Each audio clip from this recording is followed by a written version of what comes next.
Hey everybody, hope y'all are having a good day today. Today I want to talk to you about scheduled personal property.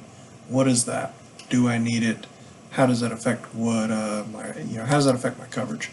So basically what that means is that's any time that you probably heard about insuring certain items separately from either your homeowners or your renter's policy, such as some common ones are like guns and jewelry. Some less common ones, maybe musical instruments, camera equipment, anything of high value. Now, why would I want to do that?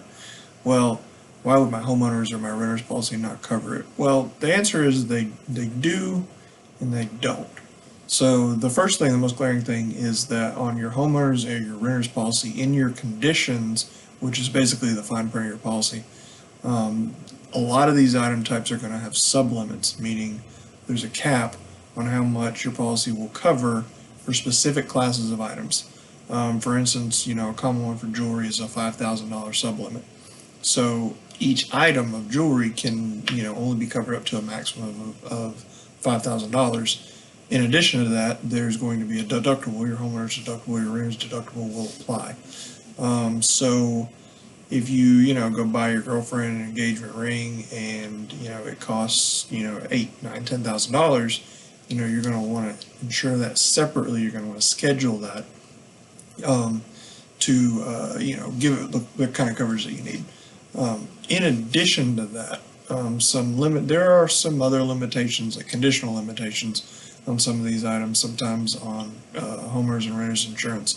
So that can limit to just specific types of losses in specific geographic locations.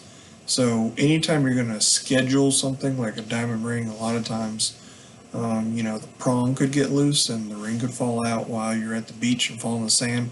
You want to make sure that that's going to be a covered loss, which is an accidental loss, right, away from your home. So that could be some fine print in your policy on your homeowners, your renters, where that's not going to be covered, potentially. As well as, diamond rings, the backs fall out of those things and women can lose those, right? For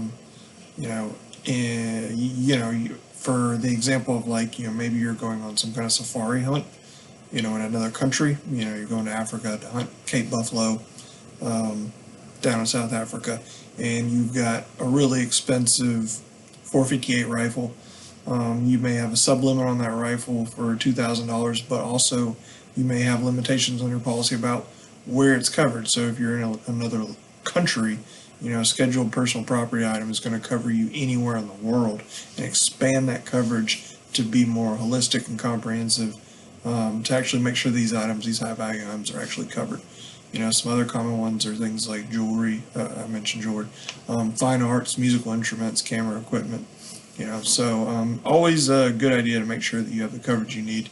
If you have any questions about that, anything about your current coverages or anything I've said here in general, feel free to shoot me a message, or you can always call the office. It's 256-270-0035. We've got plenty of people here ready to help. But hope you guys learned something, and feel free to ask me any questions in the comments or shoot me a message. Talk to y'all later.